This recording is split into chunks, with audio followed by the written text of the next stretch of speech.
Assalamualaikum warahmatullahi wabarakatuh. Nama saya Safana Salsabila. Saya dari kelas SI 51. Di sini saya akan menjelaskan tentang materi pengantar Enterprise Architecture. Konsep Enterprise Architecture. Arsitektur adalah konsep dasar sebuah sistem dalam lingkungannya terletak pada elemen-elemennya, hubungannya, serta prinsip dari rancangan dan evolusinya. Arsitektur diperlukan untuk mengelola kompleksitas organisasi atau sistem yang sangat besar. Untuk menciptakan gambaran struktur organisasi, proses bisnisnya, dukungan aplikasi, dan infrastruktur teknis, kita perlu menjelaskan aspek dan domain yang berbeda serta hubungannya. Stakeholder adalah seorang individu, kelompok, atau organisasi yang memiliki kepentingan atau ketertarikan dalam pertimbangan terhadap sebuah sistem. Seorang arsitek perlu untuk mendiskusikan arsitektur dengan para stakeholder dan harus dapat menjelaskan arsitektur serta dampaknya kepada semua stakeholder yang terlibat, yang biasanya memiliki latar belakang berbeda-beda. Munculnya disiplin ilmu enterprise engineering memandang enterprise sebagai satu kesatuan sistem yang dirancang dengan tujuan tertentu yang dapat diadaptasi dan dirancang ulang-ulang secara sistematis dan terkendali. Enterprise adalah kumpulan organisasi yang memiliki tujuan yang sama atau produk akhir yang sama. Arsitektur pada level keseluruhan organisasi biasa disebut sebagai Enterprise Architecture, yang dapat didefinisikan sebagai berikut. Enterprise Architecture adalah sebuah prinsip, metode, dan model yang koheren yang digunakan dalam perancangan dan realisasi struktur organisasi, proses bisnis, sistem informasi, dan infrastruktur dari sebuah enterprise. Enterprise Architecture mencakup inti-inti dari bisnis teknologi informasi dan evolusinya. Tanpa arsitektur yang bagus, akan sulit untuk mencapai kesuksesan bisnis. Karakteristik paling penting dari sebuah enterprise architecture adalah menyediakan pandangan menyeluruh dari sebuah enterprise. Sebuah enterprise architecture yang baik menyediakan kebutuhan mendatang untuk menyeimbangkan dan membantu translasi kebutuhan tersebut dari bentuk strategi perusahaan menjadi operasi sehari-hari. Dijelaskan pada gambar berikut. Ada model, view, presentasi, dan analisis arsitektur, semua membantu untuk menjembatani communication gap antara arsitek dan stakeholder. Proses arsitektur enterprise. Arsitektur adalah sebuah proses sekaligus sebuah produk. Produk berfungsi untuk memandu manajer dalam merancang proses bisnis dan sistem developers dalam membantu aplikasi agar tetap sejalan dengan tujuan dan kebijakan bisnis.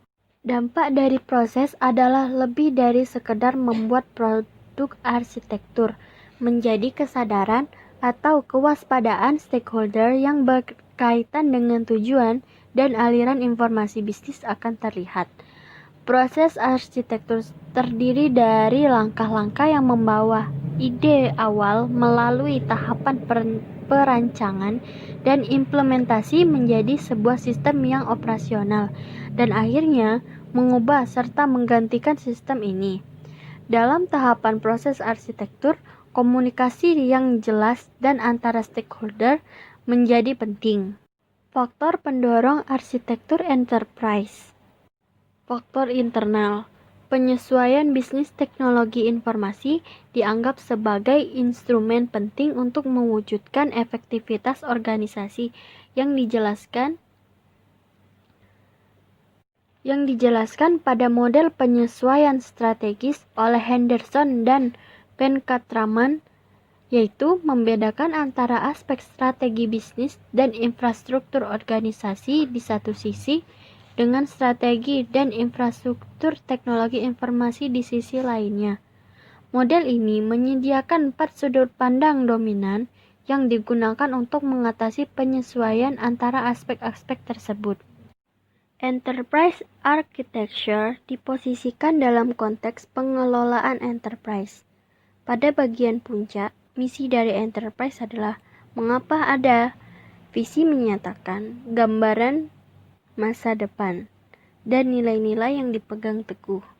Berikutnya adalah strategi, yang menyatakan jalur yang ditempuh enterprise untuk mencapai misi dan visinya ditranslasikan ke dalam tujuan konkret yang memberi arah dan menjadi penanda dalam mengeksekusi strategi.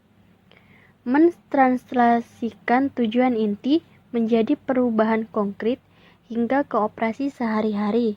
Perusahaan adalah apa yang dilakukan oleh enterprise architecture menyediakan sudut pandang holistik dari operasi saat ini dan saat nanti, serta aksi yang harus dilakukan untuk mencapai tujuan perusahaan. Arsitektur dipandang sebagai bagian hard dari perusahaan, sementara bagian soft adalah culture, yang dibentuk oleh orang-orang dan kepemimpinan, dianggap sama pentingnya atau lebih penting untuk mencapai tujuan perusahaan. Bagian akhirnya di paling bawah adalah operasi harian dari enterprise yang dikendalikan dari atas. Arsitektur adalah instrumen strategi dalam memandu organisasi menjadi arah pengembangan yang terencana. Enterprise yang sukses menjalankan operating model dengan pemilihan yang jelas pada level integrasi dan standarisasi proses bisnis di seluruh enterprise. Peran enterprise architecture sebagai pengorganisasian logis dari proses bisnis dan infrastruktur teknologi informasi harus mencerminkan kebutuhan integrasi dan standarisasi dari operating model. Faktor eksternal. Framework pengaturan menuntut agar perusahaan dan institusi pemerintah dapat membuktikan bahwa mereka memiliki pandangan yang jelas terhadap operasi mereka dan bahwa mereka telah mematuhi hukum yang berlaku. Metode dan framework arsitektur enterprise. Zahman Framework. Tahun 1987, John Zahman memperkenalkan framework enterprise architecture yang pertama dan terkenal, walaupun pada saat ini dikenal sebagai framework for information system architecture. Framework yang berlaku untuk enterprise pada dasarnya adalah sebuah struktur logis untuk mengklasifikasi dan mengorganisasi representasi deskriptif dari sebuah enterprise yang penting bagi manajemen enterprise dan bagi pengembangan sistem enterprise.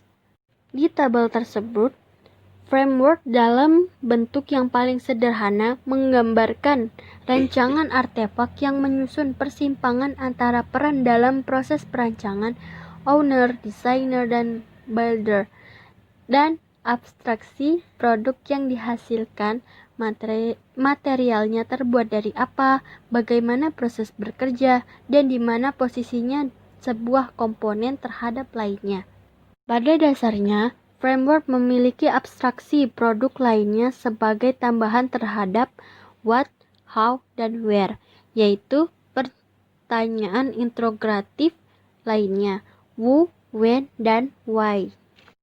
Keunggulan dari framework Zahman adalah mudah untuk dipahami, menganggap enterprise sebagai suatu keseluruhan, dijelaskan tanpa tergantung dari tools atau metodologi, dan masalah apapun dapat dipetakan untuk memahami di mana posisinya. Kekurangan yang paling penting adalah banyaknya jumlah sel yang menjadi halangan bagi kepraktisan penerapan framework ini. Juga, hubungan antara sel yang berbeda tidak terlalu jelas spesifikasinya. TOGAF, The Open Group Architecture Framework. TOGAF asalnya adalah sebuah framework dan metodologi umum atau generik untuk pengembangan arsitektur teknis, namun kemudian berkembang menjadi sebuah framework dan metodologi enterprise architecture. TOGAF memiliki komponen utama berikut. 1. Architecture Capacity Framework yang berurusan dengan organisasi, proses, skill, peran, dan tanggung jawab yang diperlukan untuk memulai dan mengoperasikan fungsi arsitektur dalam enterprise. 2. Architecture Development Method atau ADM yang menyediakan way of working bagi arsitek dan dianggap sebagai inti dari TOGAF. 3. Architecture Content Framework yang mempertimbangkan keseluruhan enterprise architecture yang tersusun atas 4 arsitektur yang saling berkaitan, yaitu business architecture, data architecture, aplikasi architecture, dan teknologi IT architecture. 4. Enterprise Continuum yang berisi sebagai model referensi seperti Technical Reference Model, di Open Group Standards Informative Base atau SIB, dan di Building Blocks Information Base atau BBIB. Arsitektur berorientasi layanan. Munculnya pemikiran komputasi service oriented atau SOC dan teknologi web service pada khususnya telah membangkitkan besarnya minat terhadap Service Oriented Architecture atau SOA. SOA adalah sebuah cara untuk mencapai interoperabilitas antara komponen software yang terdistribusi dan heterogen, atau sebuah platform untuk komputasi terdistribusi. SOA menggambarkan sebuah set prinsip perancangan yang memungkinkan unit fungsional untuk disediakan dan digunakan sebagai layanan atau servis. Literatur arsitektur SOA merekomendasikan sebuah tipologi komponen di mana komponen dibagi strukturnya ke dalam level. Level logikal berdasarkan kestabilan menjadi aturan dasar dependensi. Sebuah komponen tidak dapat menggunakan komponen level di atasnya yang lebih tinggi. Dijelaskan pada gambar di samping, yaitu interaction.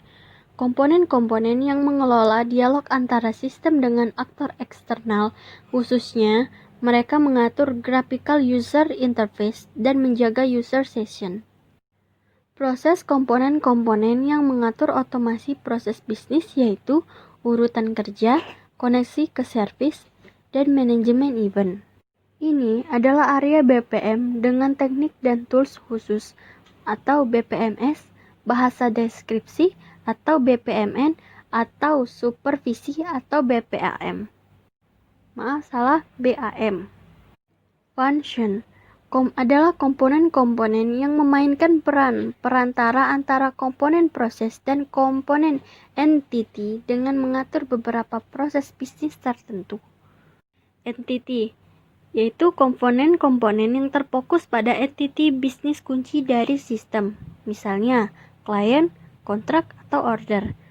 Perannya adalah untuk mengizinkan akses ke informasi yang berkaitan dengan entity ini, biasanya berhubungan dengan database seperti operasi read, write, dan query.